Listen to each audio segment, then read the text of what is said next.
السلام علیکم ناظرین، آج کا واقعہ بہت ہی دل دہلا دینے والا اور خون کے آنسو رلانے والا ہے، کیونکہ ظالموں نے امام مسلم بن عقیل رضی اللہ تعالیٰ عنہ کو شہید کرنے کے بعد ان کے 2 معصوم بچوں کو بھی شہید کر ڈالا۔ شروع کرنے سے پہلے درخواست ہے کہ پلیز اس چینل کو سبسکرائب کر دیں اور بیل آئیکنز دبا دیں تاکہ اس طرح کی نئی اپڈیٹس اور ویڈیوز آپ کو بر وقت ملتی رہیں۔ تو شروع کرتے ہیں۔ امام مسلم رضی اللہ تعالیٰ عنہ کے معصوم بچے محمد اور ابراہیم رضی اللہ تعالیٰ عنہ، دونوں معصوم بچے قاضی شریح کے گھر ان تمام واقعات سے بے خبر موجود تھے۔ جب ابن زیاد قتل امام رضی اللہ تعالیٰ عنہ سے فارغ ہو چکا تو اعلان کرایا کہ جو مسلم کے بچوں کو جو کوفہ ہی میں روپوش ہیں پکڑ کر پیش کرے گا بے پناہ انعام پائے گا۔ قاضی شریح یہ اعلان سن کر سخت پریشان ہوا، اس کی آنکھوں میں آنسو بھر آئے۔ بچے یہ حالت دیکھ کر گھبرا گئے اور قاضی شریح سے کہا، آپ کیوں رو رہے ہیں؟ ہم کہیں یتیم تو نہیں ہو گئے؟ کیا کوفہ میں ہمارا کوئی نہیں رہا؟ کیا والد ہمیں بے سہارا چھوڑ کر چلے گئے ہیں؟ قاضی نے دونوں بچوں کو سینے سے لگایا اور کہا، صاحبزادو، یہ وقت آہو فغاں کا نہیں، ابن زیاد کے سپاہی تمہاری تلاش کر رہے ہیں، کہیں تمہاری آواز سن کر ادھر نہ آ نکلیں۔ صبح ایک قافلہ دروازہ اراکین سے مدینہ منورہ جا رہا ہے، اس کے ساتھ تمہیں کر دیتا ہوں، اللہ کو منظور ہوا تو مدینہ طیبہ پہنچ جاؤ گے۔ قاضی شریح نے اپنے بیٹے اسد کو بلا کر کہا، جاؤ ان دونوں صاحبزادوں کو بحفاظت قافلہ کے ساتھ ملاؤ۔ اسد دروازہ اراکین پر آیا تو دیکھا کہ قافلہ جا چکا تھا، دور گرد نظر آ رہی تھی۔ اسد نے کہا، جلدی کرو، دوڑ کر قافلے سے مل جاؤ۔ دونوں بچے دوڑے مگر قافلہ دور نکل گیا، نوکیلے پتھروں نے پاؤں زخمی کر دیے، بھوکے پیاسے بھاگے چلے جا رہے ہیں، پھول سی نازک تلیاں رنگین ہو گئیں۔ تمام دن دوڑتے رہے، رات ہو گئی۔ بڑے نے چھوٹے سے بھائی سے کہا، رات کہیں سو جائیں، مگر چھوٹا بھائی بولا، کہیں سپاہی گرفتار نہ کر لیں، ابھی ہم کوفہ سے زیادہ دور نہیں آئے، ہمیں رات بھی سفر جاری رکھنا چاہیے۔ رات کی سیاہی گہری ہوتی چلی گئی، پتا ہلتا ہے تو ڈر جاتے ہیں۔ جنگل بیابانوں کو طے کرتے چلے گئے۔ صبح ہونے کو تھی تو کہنے لگے کہ ہم یقیناً کوفہ سے کہیں دور نکل آئے ہوں گے۔ پو پھٹی تو دیکھا کہ کوفہ کے مکانات سامنے تھے۔ چھوٹے بھائی نے کہا، بھیا راستہ بھول گئے ہیں، بھوک اور پیاس کی شدت سے نڈھال ہو گئے تھے۔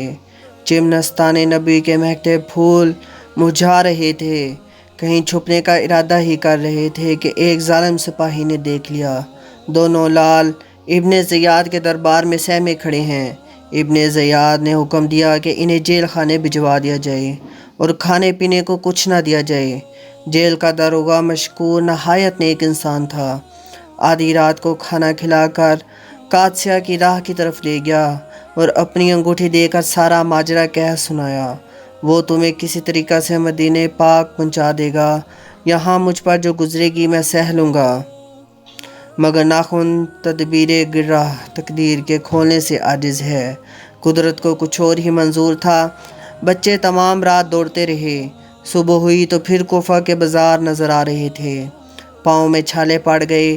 مظلومیت کی انتہا ہے، دشمن کا ملک ہے، ذرہ ذرہ خون کا پیاسا ہے، کوئی سہارا نہیں۔ آسماں راہ حق بود گر خوں بہارے دبر زمیں۔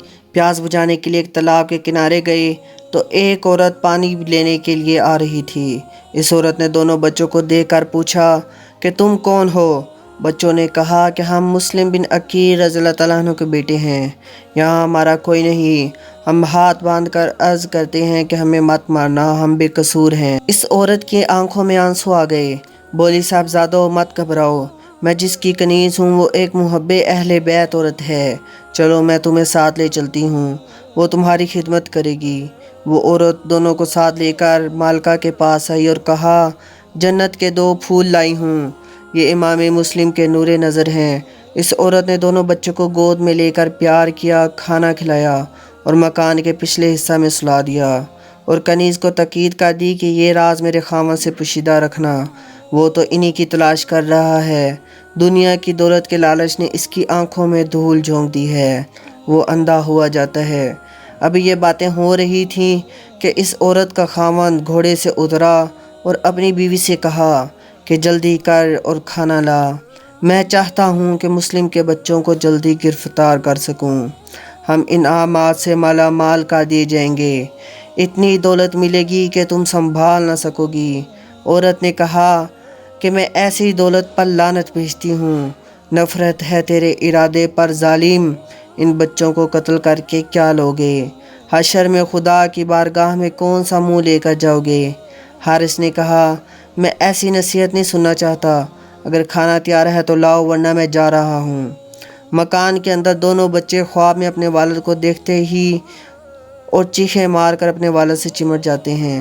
ان کی آواز حارث کے کان میں پہنچتی ہے، اپنی عورت سے پوچھتا ہے کہ یہ کون رو رہا ہے، ہمارے گھر میں کون ہے؟ عورت نے کہا کہ کہیں پڑوس سے آواز آ رہی ہوگی۔ ظالم نے بڑھ کر دروازہ کھولا تو دونوں بچے ایک دوسرے سے لپٹ کر رو رہے تھے۔ ظالم نے دونوں کو سر کے بالوں سے پکڑا اور کھینچتا ہوا باہر لے آیا، نازک رخساروں پر تمانچے مارے۔ عورت نے چھڑانے کی کوشش کی مگر اس نے تلوار مار کر بیوی کو زخمی کر دیا اور کہا خبردار، اپنی جان کی خیر چاہتی ہو تو خاموش رہو۔ بیوی نے خاوند کے قدموں پر سر رکھ کر کہا اے ظالم، ان بچوں کو کیوں قتل کرنا چاہتے ہو؟ ہم قیامت کے دن مصطفیٰ صلی اللہ علیہ وسلم کو کیا منہ دکھائیں گے؟ کیوں فاطمہ زہرا کو رلاتا ہے کفن میں؟ 2 پھول تو رہنے دے محمد کے چمن میں۔ ظالم نے اپنی بیوی کی اس آہوزاری کی کوئی پرواہ نہ کی اور دونوں بچوں کو زمین پر گرا کر بے تحاشا مارنا شروع کیا۔ بیوی نے کہا ارے سید ہیں، یہ سید ہیں، تمانچے نہ لگا، ارے قرآن کے ورقوں کو زمین پر نہ گرا، بس ارے بس، زمین اب تو ہلی جاتی ہے، لے اب تو مجھے فاطمہ غمگین نظر آتی ہے۔ حارث دونوں بچوں کو مارتا ہوا دریا کے کنارے لے گیا۔ دریا کے کنارے پہنچ کر دونوں بچوں نے کہا تجھے اگر مال کی ضرورت ہے تو ہمیں بیچ دے، کوئی نہ کوئی خرید ہی لے گا، اور اگر یہ منظور نہیں تو ابن یزاد کے پاس لے چل، جو وہ چاہے گا سو کرے گا۔ حارث نے کہا اگر میں تمہیں بیچ دوں تو مجھے اتنی رقم وصول نہیں ہوگی جتنی مجھے ابن زیاد مجھے انعام میں دے گا، لہٰذا میں تمہیں یہیں قتل کروں گا، ہو سکتا ہے دربار میں تمہیں کوئی چھڑا لے۔ ظالم نے ظلم کی تلوار اٹھائی تو چھوٹا بچہ آگے بڑھا اور کہا پہلے مجھے قتل کر۔ بڑے نے کہا نہیں، میں اپنے چھوٹے بھائی کا تڑپتا ہوا لاشا نہیں دے سکتا، پہلے مجھے قتل کر۔ حارث نے کہا کیا تمہیں قتل ہونے کا شوق ہے؟ دونوں بچوں نے کہا تو لذت شہادت سے آشنا ہی نہیں۔ پھر دونوں بچے سجدے میں گر گئے۔ حارث نے کہا کیا تمہارا سجدہ تمہیں میری تلوار سے بچا لے گا؟ وہ بولے کہ یہ شیوا ہے مشہور ہمارا، سر دینا عبادت میں ہے دستور ہمارا۔ آخر دونوں بچے کلمہ طیبہ کا ورد کرتے ہوئے شہید ہو گئے۔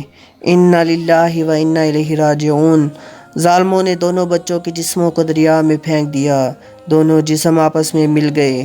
حارث سروں کو لے کر ابن زیاد کے دربار پہ جب پہنچا، ابن زیاد نے کہا انعام مانگتا ہے، تو نے بہت برا کیا، اگر یزید نے بچے طلب کر لیے تو کیا ہوگا؟ میں نے تو اسے یہ لکھ دیا ہے کہ پھر ابن زیاد نے کہا کون ہے جو حارث کو اس جگہ لے جا کر قتل کرے جہاں اس نے ان بچوں کو قتل کیا۔ چنانچہ اسے وہاں لے جا کر قتل کر دیا گیا، خون شہیداں رنگ لایا۔ واللہ اعلم بالصواب۔ پلیز اس چینل کو سبسکرائب کر دیں اور بیل آئیکن دبا دیں تاکہ مزید آنے والی نئی اپڈیٹس اور ویڈیوز آپ کو بر وقت ملتی رہیں۔ شکریہ، اللہ حافظ۔